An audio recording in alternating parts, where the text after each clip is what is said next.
Semuanya gimana kabar kalian? Semoga selalu dalam keadaan baik. Welcome back di segmen analisa kripto. Di video kali ini kita akan bahas soal token PIP. Ini di request oleh salah satu viewers di channel ini dari Syahril ya. Dia minta dibahas soal PIP. Oke, kita akan coba untuk lihat.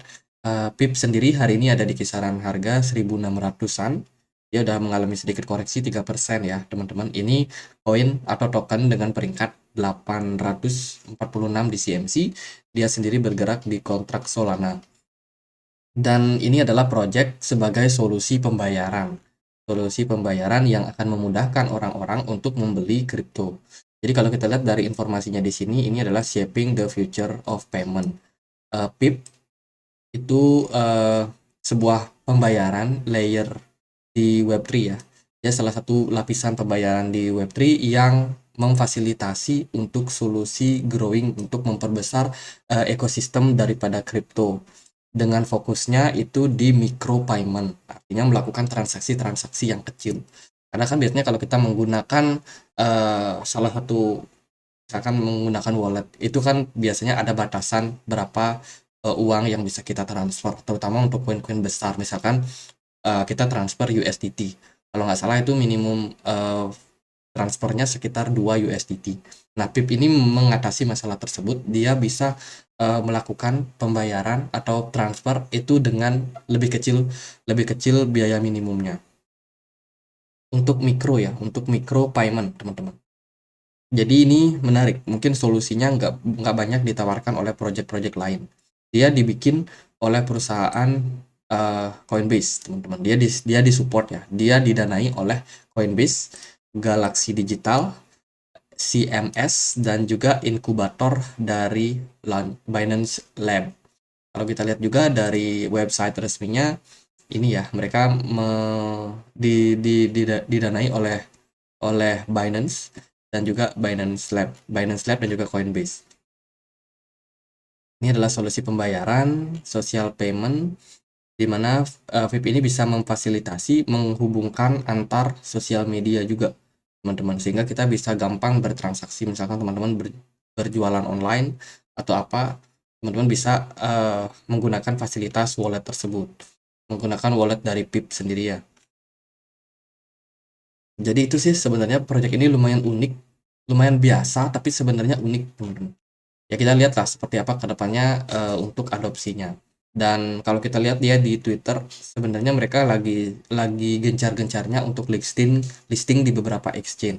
Seperti PIP ini baru aja listing di Maxi, sebelumnya dia juga udah listing di beberapa exchange lain ya, seperti Get.io.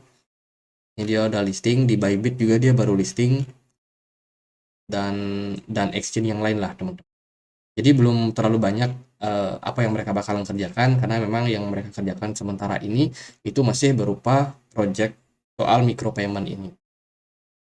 Lalu gimana untuk price actionnya? Untuk pergerakan harga dari PIP sendiri, ini masih cenderung baik. Kenapa? Karena dia baru aja listing. By the way, kita belum lihat supply mereka punya ya. Coba kita lihat di sini. Maksimum supply daripada PIP ini sekitar 1 miliar token, teman-teman. Sementara yang baru dirilis baru 8%-nya aja. Baru sangat sedikit. Artinya apa? Artinya adalah akan ada opsi penambahan jumlah supply ke depannya untuk PIP sendiri. Sementara dia kan baru aja ngadain beberapa event di beberapa platform. Seperti ini mereka ngasih reward farming ya. Jadi teman-teman yang melakukan liquidity farming itu bisa menambah jumlah kepemilikan dari PIP kalian. Ini ada airdrop juga. Terus juga mereka listing bikin giveaway juga. Jadi ini bakalan lebih banyak lagi nanti supply yang beredar. Lebih banyak orang yang dapat PIP secara gratis, secara staking, secara apa, itu akan menimbulkan yang namanya ya jumlah penambahan dari supply maksimum PIP sendiri. Ini akan menyebabkan harganya mulai goyang lagi, teman-teman. Jadi kedepannya kalau menurut saya semakin bertambah supply dari PIP sendiri, ini akan menimbulkan gejolak terhadap harga. Jadi itu yang teman-teman harus note untuk sementara ini. Jadi kalau kita lihat dari pergerakan harga, so far masih cukup bagus. PIP sendiri masih cukup kuat ya, bertahan setelah kenaikan yang terjadi. Di sini dia sempat turun agak dalam, tapi kemudian dia listing lagi di beberapa exchange dan harganya juga cenderung menguat lagi. Dan dan volume perdagangannya juga nggak terlalu tinggi sih kalau di sini dilihat ya dari PIP USDT Spot. Volumenya belum terlalu ramai teman-teman. Oh ya, PIP sendiri belum listing di Binance.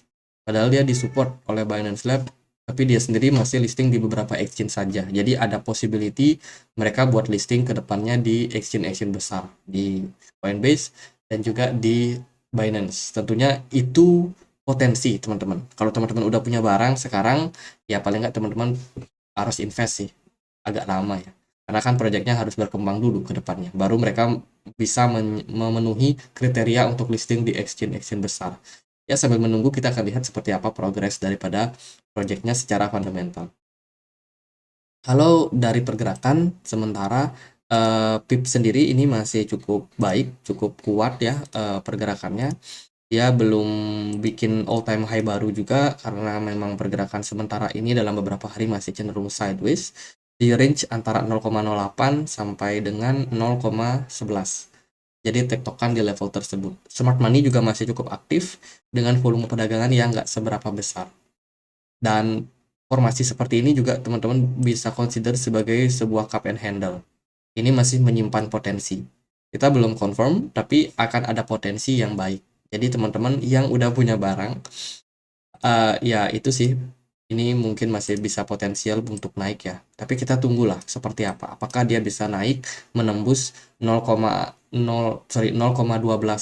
dolar, tembus dan bisa naik ke target 0,26 teman-teman. 0,26 ini bisa menjadi target kenaikan yang cukup menarik untuk PIP sendiri. Mungkin kalau dia listing di Binance atau di Coinbase bisa aja harganya bakalan didongkrak naik. Ya, jadi itu dia masih menyimpan potensi istilahnya. Nggak pasti tapi ya masih potensi. Sementara kalau kita lihat dia di time frame yang kecil, pergerakannya cenderung volatile ya, dengan volume yang juga naik dan turun teman-teman.